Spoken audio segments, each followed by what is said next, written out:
All right, so we're talking about nutrition, and your blood, your whole body likes to stay in balance. It's got hormones that counteract and balance each other. They have things listening in the body to like see what's going on. Half a size too small. Oh, guys, and what happens is when the body gets out of balance one way or the other, the body does stuff to fix it, right?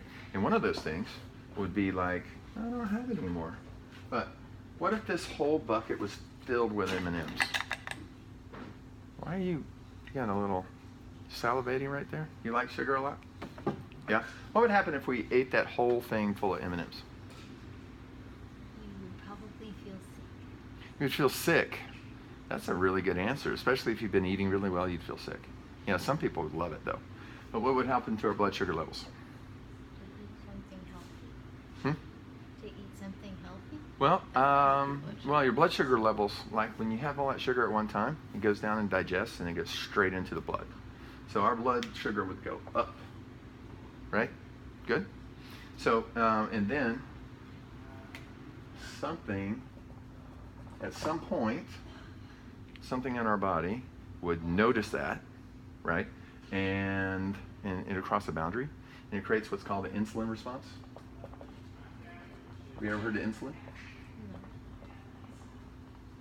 All right. So anyway, that's going to be let into the blood.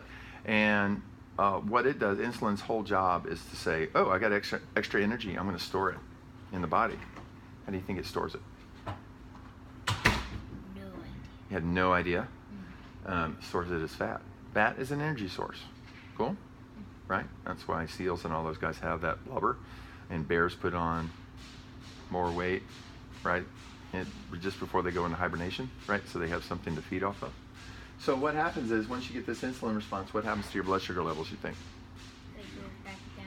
Yeah, they're going to go back down. But of course, a lot of times they'll counteract themselves and they'll do too much. So what happens when we pass the boundary down here? When the blood sugar level is not high enough. Then it will tell you to eat more. Boom, you get hungry. Exactly right, right? Then if you eat the bad stuff again, it gets you hungry.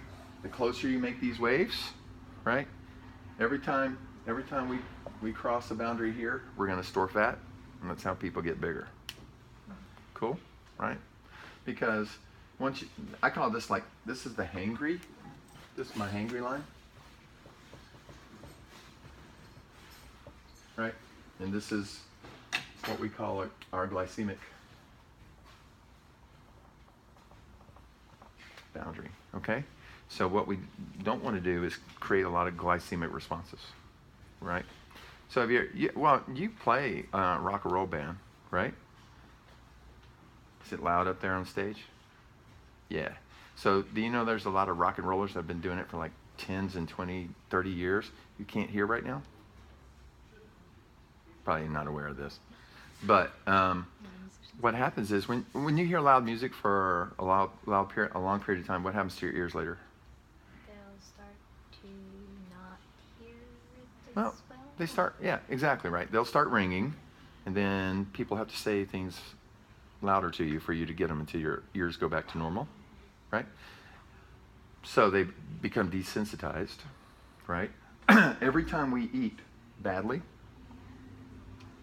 we basically yell internally to the inner ear that's listening to this stuff. With me so far? So if you yell at it constantly, sooner or later it'll stop listening, right? And then when you lose this line, that's when a lot of people get level 2, type 2 diabetes. Okay? Sometimes you get type 1 diabetes, and that's from birth. Okay, your body can't hear, so it doesn't know when to let insulin out. But if you continue to have glycemic responses too much, your body just turns it off and can't hear it anymore. And it doesn't know when to store as fat, and then you have a problem with too much blood sugar in the blood for over long periods of time. Grandpa has. That's why you can't eat sugar anymore.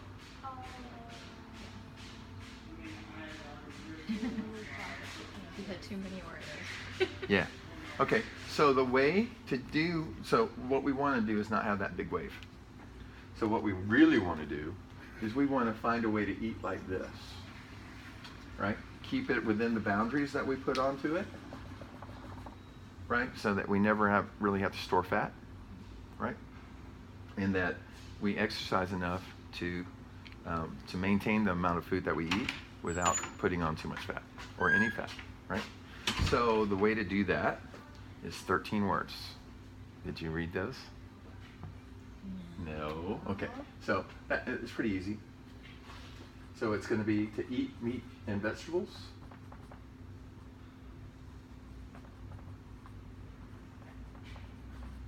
Nuts and seeds.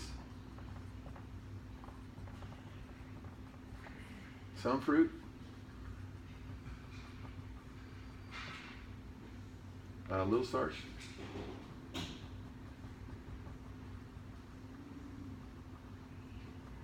No. What's the word? Sugar. Sugar is the devil. Okay? The sugar affects the brain. Oh, we'll have to keep going. So I'm just going to stop almost right here. But it affects the brains in the pleasure center, and that's why people love to eat sugar, is that it makes them feel good, right? But the sugar is what causes all these problems in here that lead to other stuff going down. Anyway, eat meats and vegetables, nuts and seeds, some fruit, little starch, no sugar. Trying to make that a mantra. That is like the paleo diet. Now we can splurge every once in a while, but for the most part, stay away from sugar.